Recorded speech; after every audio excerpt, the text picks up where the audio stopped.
అత్త కోడళ్ళ మధ్య అనుబంధం ఎలా ఉంటుంది? సురేఖ్ గారితో మీకున్న అనుబంధం గురించి చెప్తారా? మాకండి కోడలు కాదండి, నా కూతురండి. అంత బాగుంటాం మేమిద్దరం కూడా.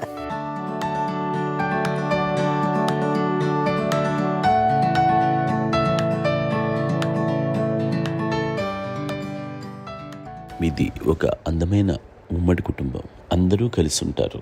ఇంత ఆనందంగా ఉండడానికి కారణం ఏంటి? దీనికి పునాది ఎవరే వేశారు? మా నాన్నగారి క్వాలిటీ నేను ఎగ్జామ్ చెప్పగలను. అమ్మ వాళ్ళ ఇంట్లో పెద్దది.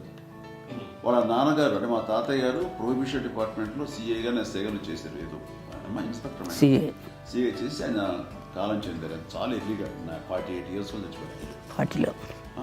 40 చచ్చిపోయారు. 40 దాదాపు 40 చనిపోతే ఆయనకి అప్పటికి అమ్మ కాకుండా 4 బిడ్డలు. అమ్మ తర్వాత అబ్బాయి తర్వాత 3 ఆడతారు. వాళ్ళు ఏంటంటే రాకరావిడి నాగబాబు కంటే కూడా చిన్నమ్మ. అది ఆ వయసు అంత చిన్నవాడు. అమ్మ మా పిన్నమ్మలు నాకంటే చిన్నవాడు. అలాంటి పిన్నమ్మల్ని ఆయన వీళ్ళ నాగ చనిపోయిన తర్వాత తన ఫ్యామిలీ అంతగా నాన్న పెంచారు.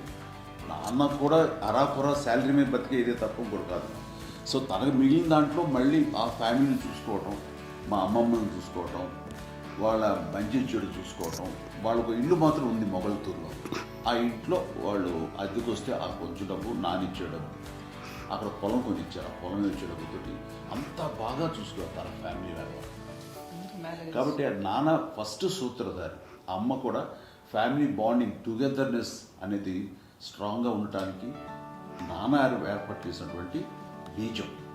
అది అమ్మ కంటిన్యూ చేస్తుంది. మేము ఇవన్నీ చూసి మేము నేర్చుకుని మేము టుగెదర్ అనమాట. అందునే we are very rich in terms of emotional bonding. ఇప్పటికే ఏ కష్టం వచ్చినా, ఎవరికి ఏది ఇబ్బంది వచ్చినా సరే మొత్తం అందరం గుంపుడిపోతాం.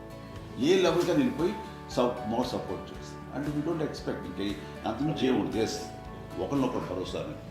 అది మా ఫ్యామిలీలో వెరీ స్ట్రాంగ్ అని చెప్పాలి. పెద్దవాడు కాబట్టి అవకాశం నాకు వచ్చింది కాబట్టి అమ్మ ఇది ఎప్పుడు ఎవరు కొన్ని విషయాలు నాగబాబు మాకు సపోర్ట్గా ఉంటాడు. నాగబాబు ఉండి వాడు ఉంటే భరోసా. అలాగే ఆడపిల్లలు